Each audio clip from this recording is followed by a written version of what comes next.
Kaya pala wasak yung audio dun sa last ride ko. Kahit same setup pa rin yung gamit ko. Sobrang lakas ng hangin. Tapos yung speed ko sa bike, dagdag mo pa medyo mas mabilis kaysa kung naka-MTB ako. Hindi kinakaya nung ano yung wind protection. Yung wind protection hat na kinabit ko sa G-Light. Hindi kinakaya.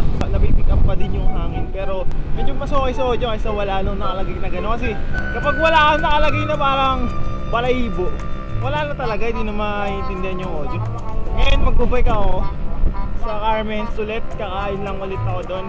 Tapos kikitain ko si Jer kasi maglalaguna loop sila. Sama lang ako sa kanila konti, tapos uwi na din ako. Padyak muna ako konti. Pagkagising ko ligo na agad ako wala nang kain-kain, wala rin pagkain sa amin. So tara na!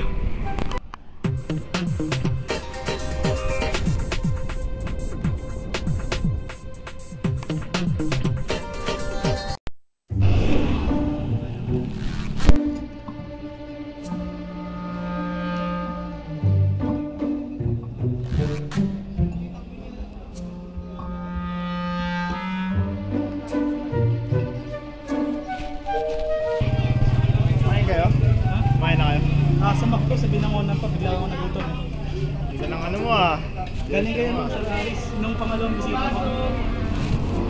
Magkaka ko si BJ. Iyan. Diyan nakatayo yung pisong kape. Wala na. Hindi na maulis na. Sarap gumilaw. Tawa ko nila Jer, kahit tropa niya. Kasi naglalago na sila kaya sama lang ako hanggang 15 siguro. Kaya akit muna kami. Padyak muna kami.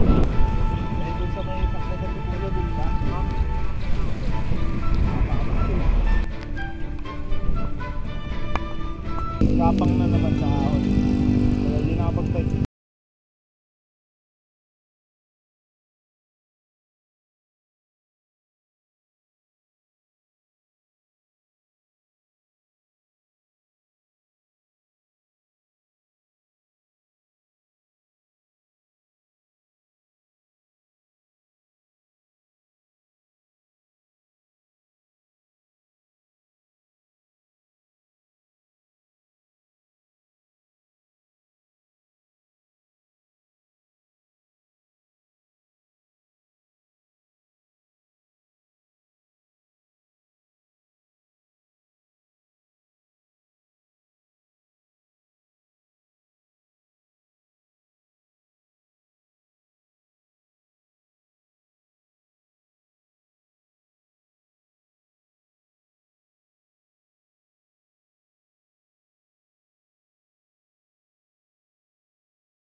Talaga yung papasok backyard entrance. Itong dinadaan ako, exit to. Kaya lang dito wala masyadong graba.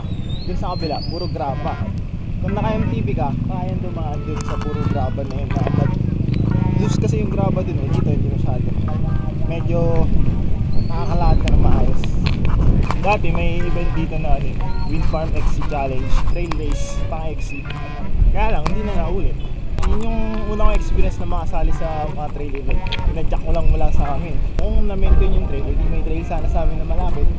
Ayun, wala napabayaan Ginamit lang talaga yung trail na yun para dun sa event na yun. Dito yung visitor area. Malapit sa Maui. Dito kami nag-gaya ride lang. Hinatip ako lang na mag-bike. Ang daming sumama. So shoutout sa lahat ng mga sumama ng Yaya Ride. Hindi ko pa alam kung kailan ulit tayo makapag-Yaya Ride Kaya abang-abang na lang. Hindi ako mahilig magsabit ng bike dun sa ganung ano. Ganung sabitan ng bike. Kasi kapag ginagawa ko yun, humiingay yung seat post ko. Dito tayo sa visitor area. Ito tambayan. Magtabay muna tayo dito sandali. Overlooking din ng Laguna Lake eh dun. Kasi dami nagpupunta, mga rider, mga turista na parang sa mga windmill na yun. Ito yung mga nakasabay namin sa ahon eh. Matitindi to. Minsan naka-folding bike, nagwiwili sa ahon.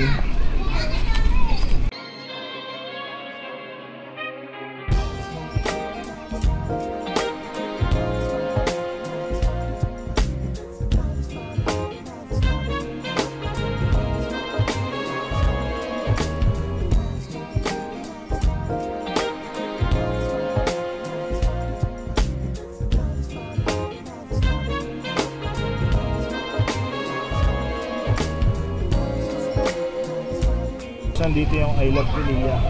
Yan sila nagpipicture. Okay din na picture pag dito. Pangalawang palit ko na. Ah, bago na. Umi-stock na eh. Buti hindi bumibigay. Tapos swabe pa yung ikot. Hindi mo mararamdaman na parang may ano, pumipigil. Parehas na okay. Kasi yung mga ganyan eh, yung isa medyo ano to, ikot. Ordinary lang kasi to eh. Oh, yung ganun. Kaya laging malinis yung ano. Oo, yung alaga lang. alaga.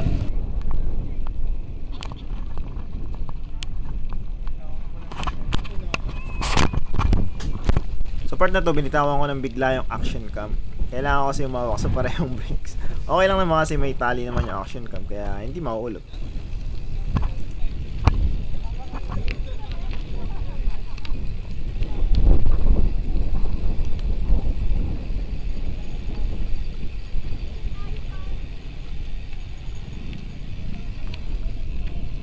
Gravel bike, pero hirap sa gravel. May ano nga tong cup. Ago ko muna. Sir, speaking you. Mababa na sila. Hindi, konti pa palang ahon. Papunta din sa dulo ng lugar eh. Mababa na ng mabitak. Hindi na ako sumama sa nila. Kasi mababa na din ako. Mga gagawin pa kasi ako. Medyo matagal-tagal na rin yung ride.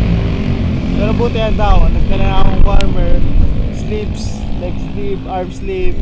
Kasi kanina sobrang lamig, nagamit ko siya as warm. Ngayon, nagamit siya as sleeve para hindi tayo maging patak. So, baba na rin ako. Dito yung daan.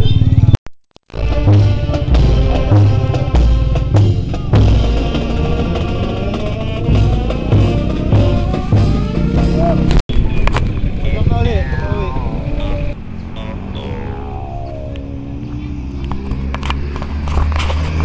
Malapit na pero kailangan ko ng sugar. Kaya mag-snowball muna ako dito sa paborito kong snowball.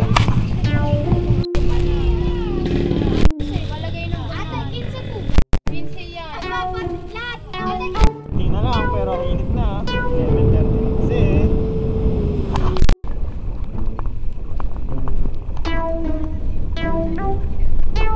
Dito ako sa may petrol. Tambay lang. Sandali. Bago mawala.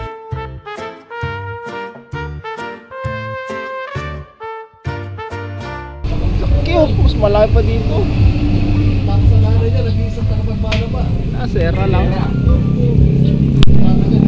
Sera lang oh. Sarili natin bisa kahit na may pera tayo. Yung career. 50T. Hindi naman po.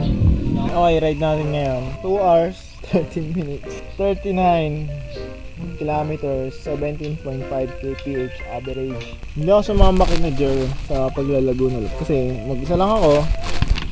Ito mangyayari dyan, gagabihin yan. Nakauwi na sila ako, hindi pa. Hindi pwede yung nangyari yan. Hindi ko alam kung kailan ulit ako makakapagbahik. Ngayon lang ako nakanakaw ng pagkakataon. Kita na sa mga sunod na video. Dati anong sa daan. Ride safe mga kapatid. Cycling cup pala. Baka gusto nyo bumili. PM nyo lang Kapadyak Shop. Tsaka itong head kerchief. Ang type sa mukha. PM nyo lang page Kapadyak Shop. 20 pieces lang yung head kerchief. So madaling maubos yun.